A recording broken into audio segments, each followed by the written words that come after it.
Still editing your own content? Replying to DMs? That's a $10 an hour task. Let's break down how delegating content creation gives you back your time and brain power to grow your business with strategy. So the first thing we need to do before we even delegate the content is figure out what it is that we should be doing. So let's list out the content, and then once we've listed out all the content things that need to happen to create content, then we want to mark next to the things that only you can do. So let's keep this simple just to help you understand what I mean by that. So recording content, editing content, posting content, and engaging with that content. Well, you need to be the one recording it until you get to a point in your business that maybe it doesn't need to be you anymore. So only you can record that, but somebody else can edit, somebody else can post, and somebody else can engage. Yes, you can be involved in some of those parts, but it doesn't need to be you doing it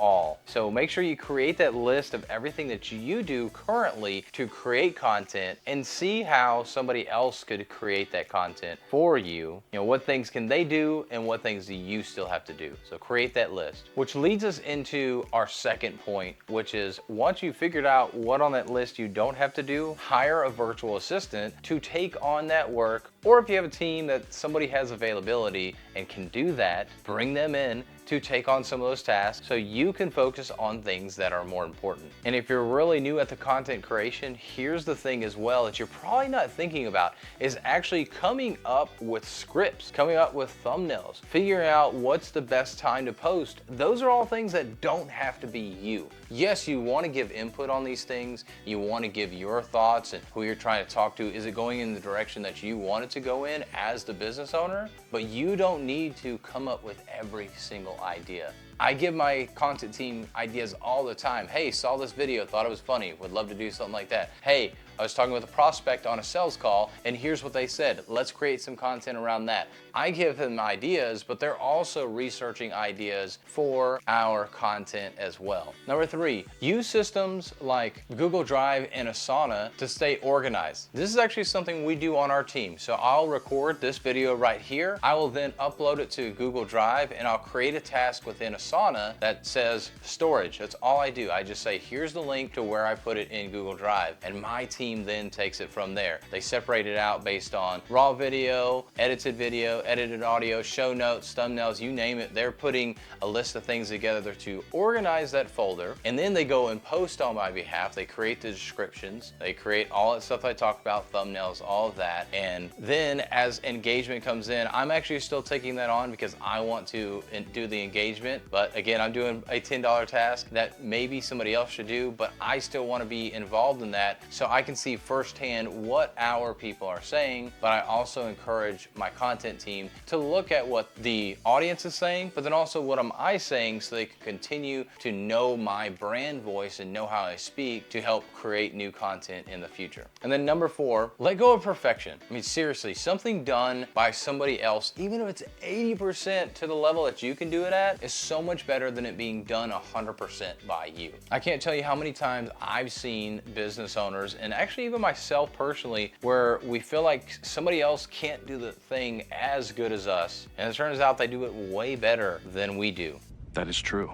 And the cool thing with content creation, because I was afraid, probably like you are, to give up my personal content to somebody else. But what I found as I created or as I delegated the personal content to somebody else, it actually got better. Not necessarily because they were so much better than me, which they were at posting, at coming up with ideation, but I was able to start thinking more strategically about the content versus, okay, I gotta come up with something else. I need to figure out how to batch this content. Oh, there's so many other things. I gotta get on sales calls. I gotta do this, I gotta do that. They were actually able to help me with that, and then I could look at what they created, poke some holes in it, give it some more spin and flair that I thought needed to be there that they lacked, whether it be because they didn't know my personality well enough, they didn't know our clients well enough, whatever it may be, but I could bring in more of the ideas behind it, but it allowed me to free up my brain power to focus on the strategy in the 30,000 foot view rather than there in the weeds at the 5-foot view. And honestly, I used to spend so much time dealing with that and I didn't see hardly any result. But as I actually started to delegate the content more to my virtual assistants and my team to create the content, I started spending less time on the content, but our leads actually started going up. So if you don't have a lot of leads on your content, it's probably because you're too close to the content. Let me repeat that again. If you